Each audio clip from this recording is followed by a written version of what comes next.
KS Prasad గారు మీరు ఇందాక అన్నట్లు పాస్పోర్ట్ ఇచ్చి మరి ఓకే క్లియరెన్స్ దొరికింది, ఐక్యరాజ్య సమితి సర్వసభ్య సమావేశాలకు ఈయన్ని నియమించారు, జనసేన నుంచి టీడీపీ నుంచి కాకుండా. ఓకే, ఆయన క్యాపబిలిటీ ఇది అంటే పనికి వచ్చిన లేరని అర్థం అక్కడ. ఓకే, లేకపోతే ఇది వాజ్పేయి గారి స్థాయి అని అర్థం.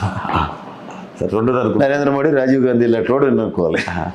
అయితే ఇక్కడ ఇదొక కోణం. అయితే రాజకీయంగా ఇంకో మాట వినిస్తుంది, బీహార్ ఎన్నికల తర్వాత మిథున్ రెడ్డికి ఉన్న క్యాపబిలిటీ, పార్టీలో ఉన్న గ్రిప్పు, ఇక పెద్దిరెడ్డి రామచంద్రారెడ్డిని ఇప్పటికే జగన్ పక్కన పెట్టాడని, ఈ మిథున్ రెడ్డి క్యాపబిలిటీతో అక్కడున్న డంపును మొత్తం త్రూ మిథున్ రెడ్డి ద్వారా బీజేపీ చేజెక్కించుకొని బీహార్ ఎన్నికల తర్వాత ఏపీలో రాజ్యం ఏర్పాటు చేయబోతోంది పటిష్టంగా. అందుకోసమే మిథున్ రెడ్డిని సైడ్ చేయడానికే ఈ ట్రాక్ అంతా అనేది ఒక మాట వినిస్తుంది. అలా పౌడర్ డబ్బోడు ఛానల్ కానీ చూసారు సార్ మీరు రాత్రి ఆడికి లాంటికి పనికి మళ్ళీ ఐడియాలు అన్నీ వస్తూ ఉంటాయి.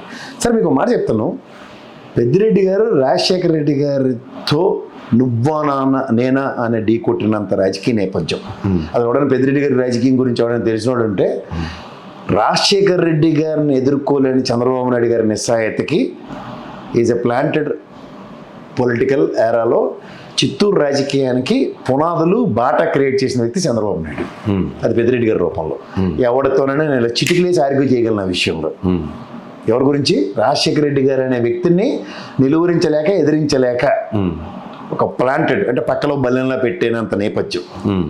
రెండోది, ఇప్పుడు మిథున్ రెడ్డి గారు జగన్మోహన్ రెడ్డి గారు వేవ్ లెంత్ అంటే ఏజ్ పరంగా చట్టం.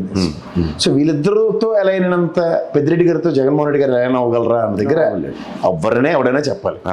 దాన్ని తీసుకొచ్చి పెద్దిరెడ్డిని పక్కన పెట్టాడట, మిథున్ రెడ్డిని నెత్తికెత్తుకున్నాడట, మిథున్ రెడ్డితో రాజకీయ చేతురత. అంటే ఇందులో ఇంకో కోణం కూడా, విజయసాయి రెడ్డి తర్వాత నేషనల్ లెవెల్లో పాలిటిక్స్ని ఫ్రంట్ ఎండ్ చేస్తుంది ఎవరంటే మిథున్ రెడ్డి గారు. సో ఈ ప్రాస్పెక్టివ్లో మిథున్ రెడ్డి గారితో కేంద్ర రాజకీయాల్లో దౌత్యం, దాని యొక్క పర్యవసానాలు, కష్టం సుఖం ఒక ప్రాస్పెక్టివ్లో జగన్మోహన్ రెడ్డి గారికి చేరవేసేది ఎవరంటే మిథున్ రెడ్డి గారే కదా.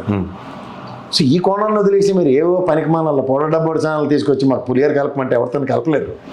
ఇప్పుడు మీకు ఇంకోటి చెప్తున్నాను, సామర్థ్యం. ముక్కుతో మూలుతో గెలిచింది ఆయన వాళ్ళ బాబాయ్.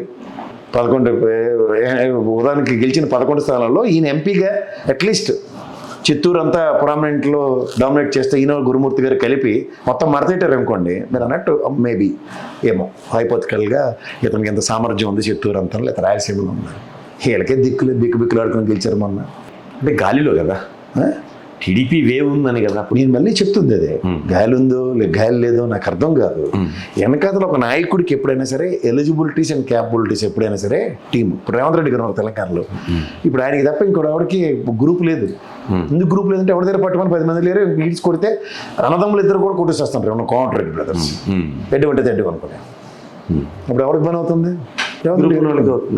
అలా ఇక్కడ మీరు రాజకీయాలు అన్నవి ఎలా ఉంటాయంటేనండి, ఒక మనిషి యొక్క ప్రాబల్యంతో, ఒక మనిషి యొక్క సామర్థ్యంతో ధీటుగా రాజకీయాన్ని అక్కడ శాసిస్తూ. ఇప్పుడు రాజశేఖర రెడ్డి గారు ఉన్నారు, ఎంతంత గ్రూపుల మధ్యలో అతని ఇండివిజువల్ డైమెన్షన్స్తో శాసించగలిగేది నేపథ్యాన్ని క్రియేట్ చేసుకోగలిగేది. అలాంటిది ఎవరి దగ్గర ఉంది ఇప్పుడు? లేదా పక్కడబందీ ప్లాన్ వేసి నాదెండ్ల భాస్కర్రావు అటువంటి ప్లాన్ చేసి వేసే మరతెట్టి నీకు ఎందుకు నేను వెనకాల ఉంటానని చెప్పి తర్వాత నీ జీవితం నాశనం అయినా నాకు సంబంధం లేదనే దానికి తాత్కాలిక ఉపశమనం నాకు ఇంపార్టెంట్ అనుకుంటే మీరు చెప్పింది రైట్. తగిలిన తమాషా చూసే వాళ్ళు చాలా మంది ఉంటారు. అందుకే దాంట్లో కాంగ్రెస్ బీజేపీ వాళ్ళు చాలా సిద్ధంగా. అంటే ఇక్కడ ఇంకో కూడా ఉంది, షిండేతో నేను పోల్చట్లేదు కానీ ఏకనాథ్ షిండేతో, అది మిథున్ రెడ్డితో కాదు. మిథున్ రెడ్డి అనేవాడు షిండే అన్నది ఇంపాసిబుల్ టు నెక్స్ట్. ఎందుకంటే చిన్న వ్యక్తిత్వం. ఉదాహరణకు 67 స్థానాలు ఉన్నప్పుడు 23 మందిని ఎత్తుకొచ్చినప్పుడే షిండే లేడు. అప్పుడు నిజంగా షిండే అవ్వాలంటే ఏవి వెంకటేశ్వరరావు వాళ్ళు షిండే. అలాగే దిక్కులేదు, పక్కన ఆడుకోమన్నారు ఇప్పుడు. అవునా కదా? ఇవన్నీ గమనించండి సార్. రాజకీయాల్లో మనం ఇంటర్లింక్ చేస్తున్నప్పుడు ఆ పౌడర్ డబ్బా ఛానల్ చూస్తే ఆయనకి లింక్ ఉండదు, తల తోక లేకుండా ఎక్కడి నుంచి ఎక్కడికో మళ్ళీ పులిగారికి వెళ్ళి ఇచ్చేస్తాడు.